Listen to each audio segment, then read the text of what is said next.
दोस्तों, जब सपने टूटते हैं तो दो रास्ते होते हैं। या तो हम राख में दफन हो जाएं या उसी राख से खुद को फिर से गढ़ें। पैसा, पहचान और शांति सब उन लोगों को मिलती है जो अपने सपनों को जीने का साहस रखते हैं, भले ही दुनिया उन्हें पागल कहे। यह कहानी है आर्यन नाम के युवक की, जो एक मध्यम वर्गीय परिवार से आता था। बचपन से ही उसमें एक खास बात थी, लेकिन समाज को सवाल पसंद नहीं थे। उसके पिता सरकारी कर्मचारी थे, माँ गृहिणी थी और घर का सपना था आर्यन भी नौकरी करे, ईएमआई भरे और सेटल हो जाए। पर आर्यन का सपना था लेखक बनना। आर्यन ने 3 साल मेहनत करके एक किताब लिखी, प्रकाशकों के पास गया। हर जगह एक ही जवाब मिला, बाजार में तुम्हारे जैसे हजार हैं, बेटा तुम नहीं बिकोगे। उसके दोस्तों ने मजाक उड़ाया।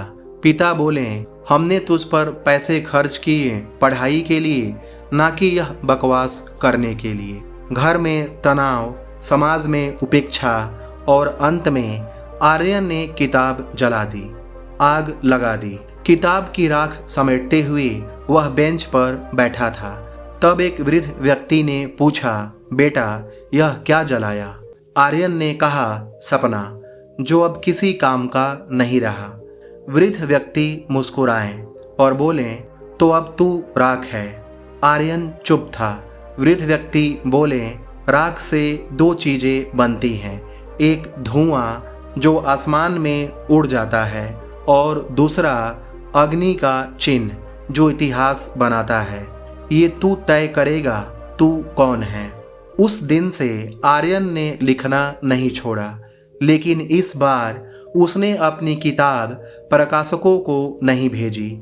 उसने ब्लॉग शुरू किया, रोज एक पोस्ट बिना रुके। 3 महीने में 100 फॉलोअर्स, 6 महीने में 10,000 फॉलोअर्स। फिर उसने सेल्फ पब्लिशिंग सीखी, अपनी किताब ऑनलाइन छापी और 1 साल के अंदर बेस्ट सेलर बन गई। सपनों की राख से वही किताब जो उसने जलाई थी दोबारा लिखी। अब उसकी कमाई लाखों में थी, पर सबसे बड़ी बात थी उसका आत्म संतोष।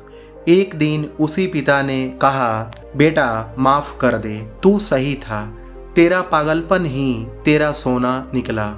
दोस्तों, इस कहानी से सीख मिलती है, सपना जलता है तो दुख होता है, लेकिन उसी आग में आप एक नया जन्म ले सकते हैं।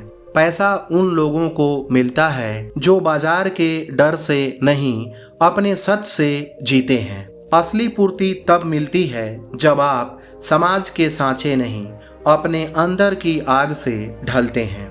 तो दोस्तों, अगर आपका सपना आपको पागल लगता है तो उसे जिंदा रखना, क्योंकि असली पागलपन वही है जो दुनिया बदलता है। और याद रखना, राख होना अंत नहीं है, यह शुरुआत है।